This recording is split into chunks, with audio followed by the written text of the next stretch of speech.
And we're continuing to follow its path. As we said, the National Hurricane Center says it's making landfall in Cape Hatteras. It's going to remain a powerful hurricane, though, over the next few hours. It's expected to move to the northeast. Ken Graham is the director of the National Hurricane Center, and he joins us now from Miami. So we got this email or information about 4 minutes ago or so about that the storm has made landfall. Where exactly is it now?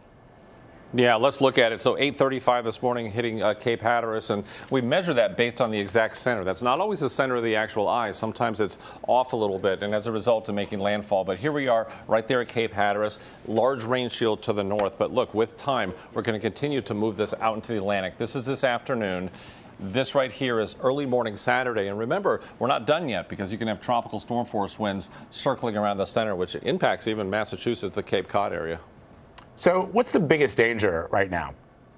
The biggest danger right now is definitely those core winds and the rainfall. And also, we keep talking about the storm surge. You still have areas that are still getting that onshore flow, pushing that water inland. And look at the inundation could be 4 to 7 feet in some of those areas, 2 to 4 as you get up to Virginia. But what's interesting is we have to be careful because after the wind shifts to start pushing that water back out, there's some areas on the sound side. This is the Pamlico Sound. Some areas could actually get the highest water after that wind shift. So it pushes the water in, it's got to get out, and when you have that wind shift, it'll push it up against some of these other shores. So listen, Ken, this area has been hit before by hurricane weather. When I'm thinking of Hurricane Florence. How does this storm compare in size and strength to that?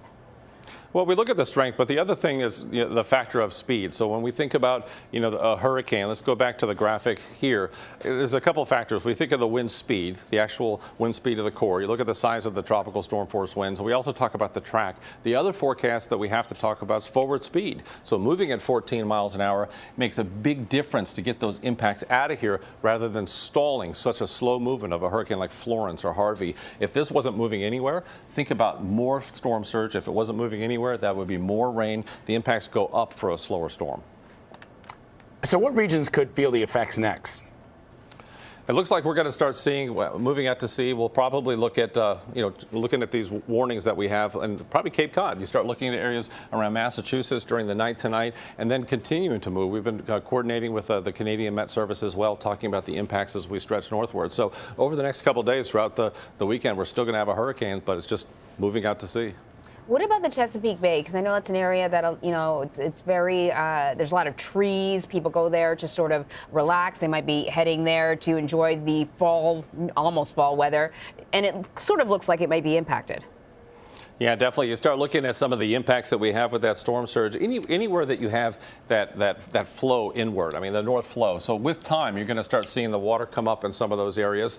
It just kind of filters up. I mean, you got Chesapeake Bay, the water comes in, but it's going to take some time. So later on tomorrow, you think you start getting further out to sea, you start changing that wind direction, and once you do, you can get the water back out of there. But we're going to have to watch. And you get into tonight and early tomorrow morning, could push some of that water in there.